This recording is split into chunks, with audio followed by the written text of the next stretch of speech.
This is an examination of the hidden human condition. This is the Hidden Killers podcast. With Tony Bruschi. Shavaun Scott is joining us, psychotherapist and author of the book, The Minds of Mass Killers, Understanding and Interrupting the Pathway to Violence. We're talking about Bryan Kohberger and his arraignment, which just took place this week. October 2nd is the date now set for trial. Shavaun, he was standing there in court this week, and when it was time to make a plea, they stood silent. And I should note, everyone has in their mind what this may have looked like. He literally did not just stand there and not say anything, and everybody's like, "You gonna say something?"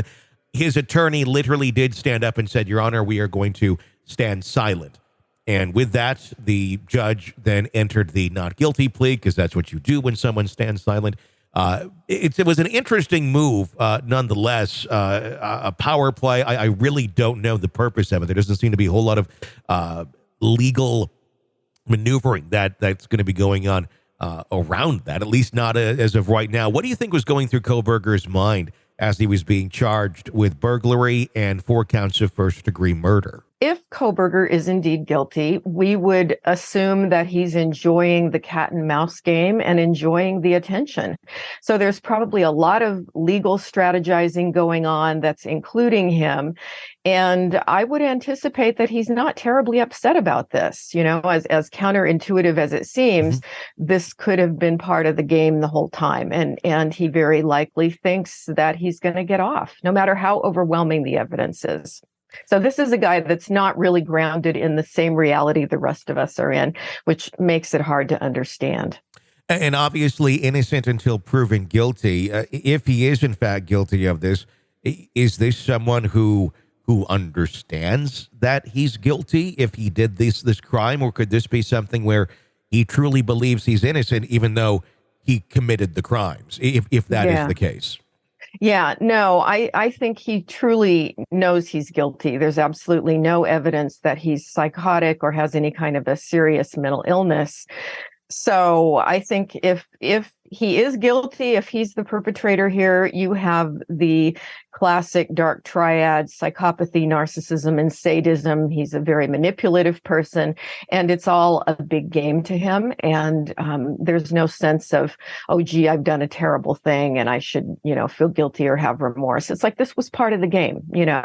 People who commit these crimes generally know at some point they're going to be caught. Of course, they would like to avoid being caught before they can do this on a repeated basis, but they generally have in mind that at some point there is going to be a reckoning, and then they have in mind a game plan. So that would be my guess here. It was interesting this week that apparently there was a news report, I'm not sure of the source, about Kohberger possibly coming to the rescue of a female student who someone had broken into her house and moved things around in her residence. Yeah. And that he then came in to install security cameras to help her out. And of course, if this is true, and depending on the system that he set up, it's quite possible that he would have then been able to observe her without her knowledge over the security cameras. And this is all very feasible. Technology being what it is, security systems are usually internet accessed at this point. So someone could certainly do that.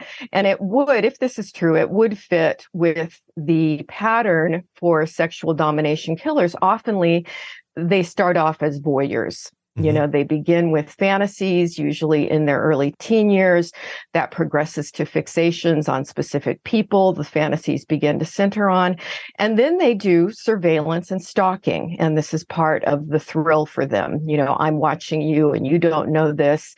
And they develop, even more elaborate fantasies. And so this would not be surprising if this is true. And some of them, of course, progress to sexual assault, but don't go any further. And then others progress to murder. And what a twisted way of trying to gain someone's trust. If I'm going to help you. Yeah, this is kind of scary that someone's coming in here moving things around, although it's likely him. Exactly. So it's creating, he's becoming the hero in this case, or in that sort of an accusation there. but in reality, still a villain, because I'm sure it's not used. The whole intent is not to necessarily help the individual. It's to stalk them. It's totally about stalking. And there's a term that we use, duping delight. It's like putting something over on someone, fooling someone, getting someone to trust you when you have all these ulterior motives going on. And so a killer like this, that duping delight is a big part of their behavior. They enjoy that part of the process. Let's talk a little bit about some of the accusations that came out recently on Dateline about the family having their holiday dinner over Thanksgiving. And one of the sisters saying, yeah, you got a white Elantra. It could be you. And then actually trying to rally the family, allegedly, to take a little closer look into this, with Bryan constantly wearing latex gloves and them discovering that the back of his car had been cleaned out with bleach. That in itself, I can't imagine being talk about an uncomfortable family holiday. Yeah.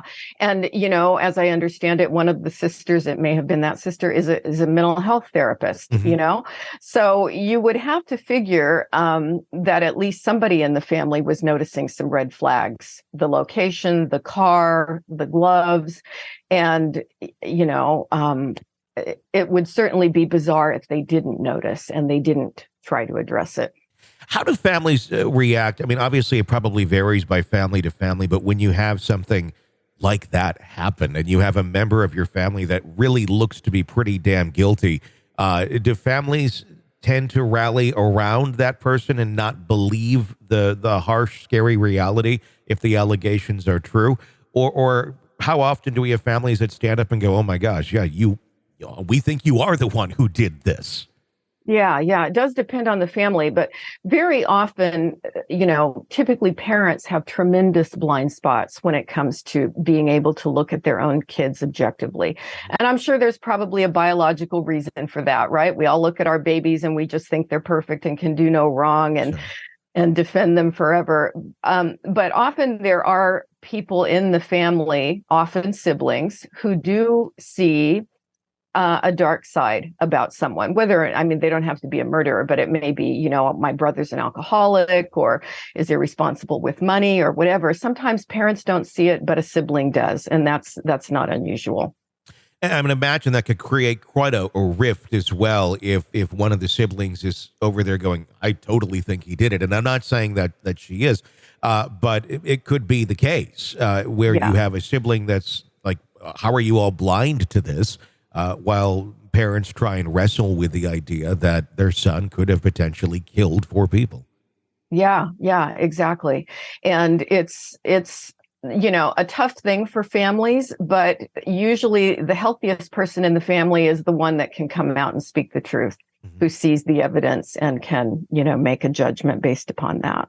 This is an examination of the hidden human condition. This is the Hidden Killers Podcast with Tony Bruschi. Shavaun Scott, thank you so much for your insight into the case. Always appreciate it. Hey, if you like the podcast, be sure to press subscribe wherever you download podcasts so you don't miss any breaking updates and discussions on these cases as we follow them for you right here. Get an ad-free experience through Apple Podcasts and get access to all of our podcasts ad-free. There's a whole bunch of them to binge away on when you subscribe there. Do check that out. I'm Tony Bruschi. Stay with us.